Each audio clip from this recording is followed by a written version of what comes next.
Hello and welcome to LIVCHE Focus. It is pre-match build-up showtime for Liverpool's, I guess you could call it, second competitive game of the season. Maybe it's the third if you count the Community Shield. Maybe you don't even consider this a competitive game at all. But either way, what we can all agree on is the fact that Liverpool are going to be playing Chelsea tomorrow night at 8 o'clock on Wednesday in the Super Cup final. Champions League winners versus Europa League winners at, is it Vodafone Park? Besiktas Park? One of the two in Istanbul. It's a 40,000 capacity stadium. It's not quite the Ataturk. That one is, of course, being saved for our appearance in the 2020 Champions League final in a few months' time. So in the meantime, we're going to have to make do with, I think, the second biggest stadium in the capital of Turkey. But yeah, Liverpool obviously playing for the Super Cup.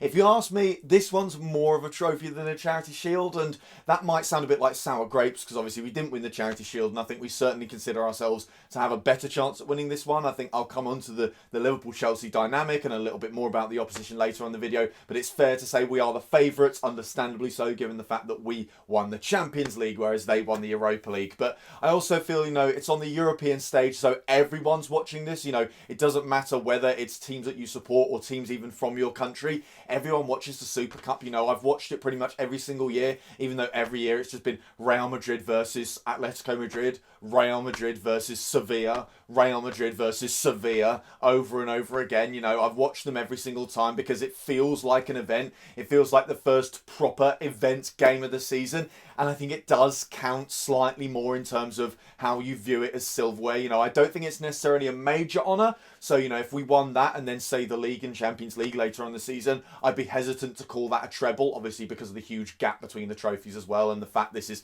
a one-off game rather than a tournament or anything like that. But, it's a pretty exclusive club just to qualify because you do have to win one of the two premier tournaments in European football, whereas I feel like, the FA Cup, while it's brilliant, doesn't quite have the same value. And, of course, we actually qualify for the Community Shield by not actually winning any trophies, just by coming second in the Premier League. So I feel like it's more of a trophy. When you look at the Wall of Champions at Anfield as well and at Melwood, where they have all of our trophies and how many times we've won them, the Charity Shield isn't there, but the Super Cup is. So it's clear what the thinking is there about where exactly we stand on how important this trophy is for Liverpool. So yeah, obviously it's huge. Silverware is silverware. I want to win it like I wanted us to win the Charity Shield, but I think this one I'd be more gutted if we didn't win. Whereas with the Community Shield, I was more just happy with the performance, especially now with the fact that the season's underway. We know Liverpool have started well. We played brilliantly at Wembley and we just swept Norwich aside. So we know Liverpool are doing well now. So it's not so much about the performance. It is about now getting another result on the board and putting a shiny thing in the cabinet. But yeah,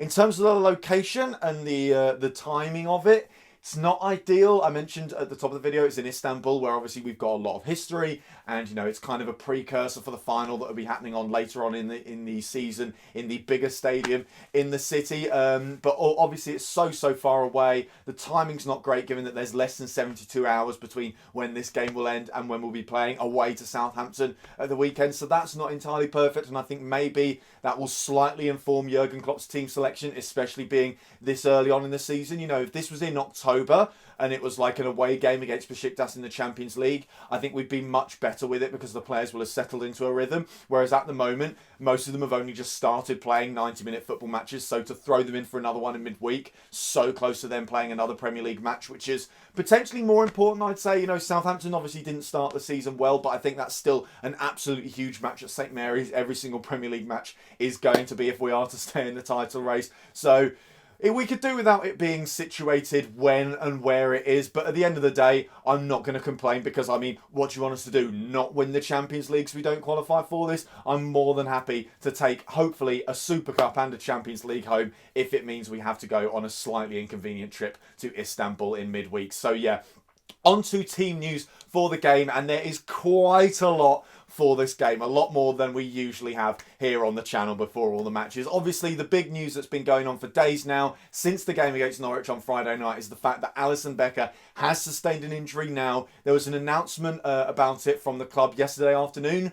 For me, when they said that there was going to be an announcement, I really started to worry because I thought you don't tend to actually sort of make public statements about these things unless it's something where they need to clear up all doubt and say, yeah, he's going to be out for 6 months or something like that. It turns out the timescale at the moment is literally just he's going to be out for a few weeks and then we'll see what happens, because rightly so, Jurgen Klopp has said, Alisson This is like the first time he's ever picked up an injury, so they have no idea how well his body recovers. They don't really know how long it's going to take him to recover, so we're not putting any time frame on it at the moment. All the club are saying is that he will definitely not be available for the next run of games for about a month. I think it's safe to say. So obviously he's not going to play, which means Adrian, the brand new backup goalie, will probably get his first start in a Liverpool shirt. Hopefully a clean sheet as well from this time out. Other team news, Naby Keita, interestingly, this has just come out right before I recorded the video because Liverpool were doing like a training session at the stadium the night before, and Naby Keita actually left the session early with what looked like a muscle problem, and apparently he did not look happy at all. He looked like he was in a foul mood.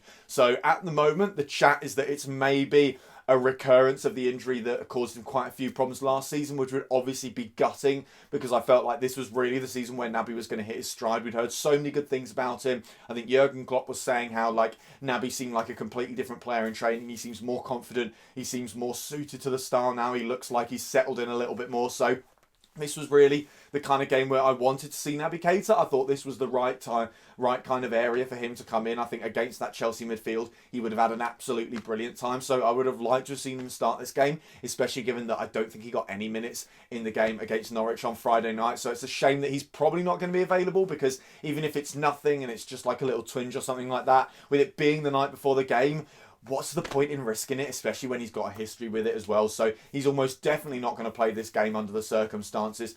Other fitness news, Sadio Mane did the press conference alongside Jurgen Klopp today, and he declared himself fit and ready for the game. He essentially said something along the lines of, I'm going to slightly paraphrase here, but he was 100% ready to go. He was sort of saying how like this whole thing of, oh, you haven't really had a holiday, you've come straight back. He said, I haven't had a holiday in about 7 years. Tiredness is all in the mind. I'm ready to go and I want to play. So I think given that he came on in a cameo appearance against Norwich and did very well and looked pretty sharp, I think it's fair to say that he probably gets a bit more of a look in the team. As for whether or not he starts, I will come on to later on in the video. But yeah, so that's the situation with Sadio Mane. Dejan Lovren is the one other notable fitness update for this game. Obviously, there's all this transfer talk about him going on at the moment. There's talk of him maybe going to Roma or to AC Milan before the window shuts, because obviously the European window goes on for another few weeks. It doesn't end at the same time as the English window. There's chat that the reason Liverpool are willing to let him go is because Klopp is more than happy to promote Kiana Huerva to first team duty, which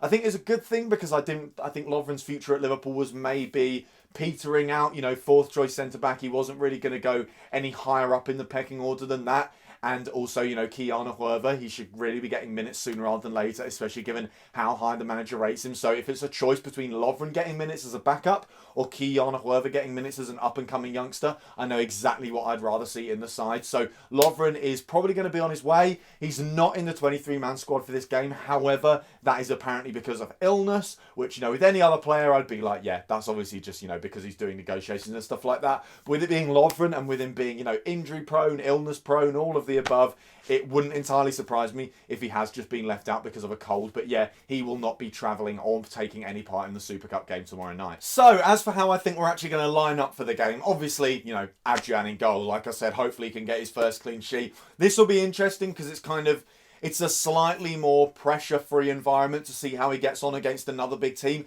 that's probably going to test him quite a few times. You know, a lot of the games he's going to play for Liverpool, he's going to have to make maybe one or two big important saves against the smaller teams. But this is one where he'll probably get tested a little bit more. So it's quite nice that we'll probably get an idea of just how good Adrian is going to be for us, especially with the fact that he's probably going to play in the game against Arsenal in about a week and a half's time. I think it would be nice to know exactly where we stand going into that game. So obviously all eyes are going to be on him for this game. It's going to be fascinating to see just how he performs and how well he gels with the defence as well. Moving on to that defence in question then, the centre-back pairing, I think obviously Virgil van Dijk on the left-hand side, but I reckon we're actually going to see Joel Matip as the partner. Obviously, Jurgen Klopp seems to have nailed his colours to the mast in terms of Joe Gomez being the number one partner for Virgil van Dijk. But I think with Joe Gomez having come back from injury and not played many minutes at all in the second half of last season, you know, I think someone pointed out that he's played more minutes over the past week or week and a half or something like that, if you include the Charity Shield, than he did for the previous 8 months combined. So obviously Jurgen Klopp's going to still have to manage his fitness. I reckon he's going to want to play Joe Gomez against Southampton, because that's a game where we'll probably play a higher defensive line and Joe Gomez's recovery pace will come in handy. Whereas Joel Matip is probably a bit more of a sit-back defender. And I think against Chelsea, where they're probably going to come onto us a little bit stronger than Southampton will, that will obviously be very handy. And also Joel Matip is fantastic at playing it out from the back as well. So that will come in handy when we need it in this match. So I think Matip starts alongside Virgil van Dijk for both tactical and fitness reasons, coming in ahead of Joe Gomez. I think that means we play Trent Alexander-Arnold on the right-hand side, Andrew Robertson on the left. In midfield, I think, I was tempted by the idea of maybe a little bit of rotation here because of obviously the situation with the Southampton game coming so soon after. But I think Jurgen Klopp's just going to stick to his guns, really. I think he's going to play Fabinho in the middle as the defensive one. Henderson a little bit further forward. Obviously had a great game against Norwich. Is really coming alive in that advanced midfield role. And I'd back him to have another brilliant game against Chelsea. And then I think the final midfielder is going to go, pardon me, with Milner over Gini van Alden, simply because Milner, a very reliable player, and that's not knocking Gini van Alden in any way.